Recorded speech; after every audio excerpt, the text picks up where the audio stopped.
parle. Chaque jour, Charles et Carole vous présentent la leçon de l'école du sabbat.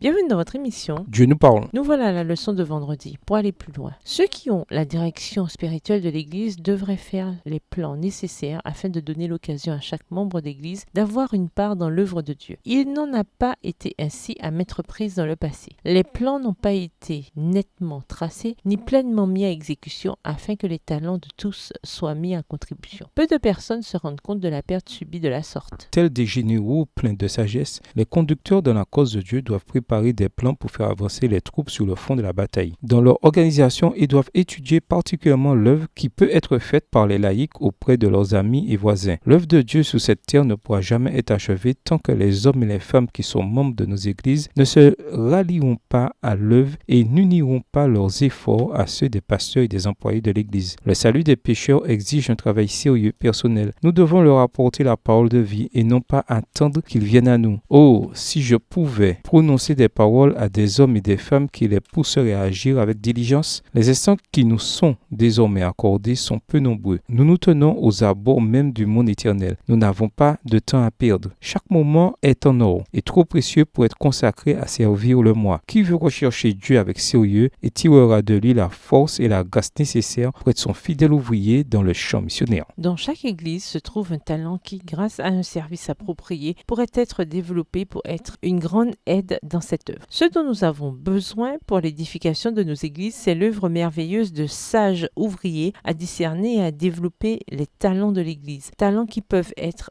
employés au service du maître. Texte tiré du livre Testimonies for the Church au volume 9, aux pages 116 et 117, livre écrit par Ellen G. White. À méditer, quelle est la principale idée de la citation d'Ellen G. White? Quel impact peut-elle avoir sur votre témoignage personnel et sur l'évangélisation de votre église? De quelle manière l'amour authentique se manifeste-t-il? Quelles sont les formes contrefaites de l'amour qui n'ont pas grand-chose à voir avec l'amour authentique? En classe, parlez des sacrifices que d'autres ont pu faire pour le Seigneur, y compris leur vie même. Que pouvez-vous apprendre de ces récits? Réfléchissez à votre réponse à la question posée à la fin de l'étude de dimanche concernant ce que vous avez sacrifié pour Christ. Qu'avez-vous réellement sacrifié? Pourquoi l'avez-vous fait? Cela en valait-il la peine? Comment expliqueriez-vous ce que vous avez fait et pourquoi vous l'avez fait à quelqu'un qui n'est pas chrétien? Au revoir. Et à demain si Dieu veut.